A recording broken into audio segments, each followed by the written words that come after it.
bila kita join program-program exhibition macam ni, kita dapat buyer untuk bawa produk kita bukan sahaja dekat pasaran lokal tapi juga antarabangsa. PKNS ni sebenarnya dia special sikit sebab dia punya kata networking tu dia bukanlah daripada kalangan makanan sahaja, tetapi dia ada dalam pelbagai industri.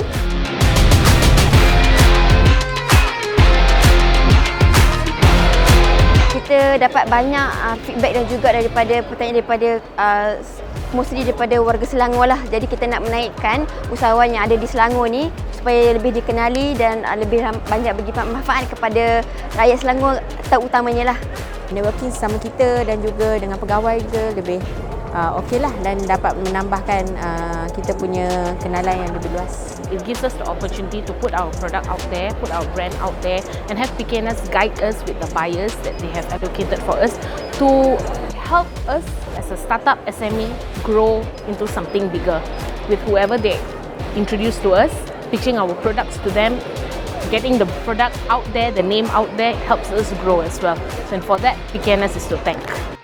Dan hari ini juga kita berpeluang untuk memberikan ruang kepada usahawan kita pada masa sama untuk mengenal pasti potensi-potensi untuk mereka ekspor barang-barang mereka.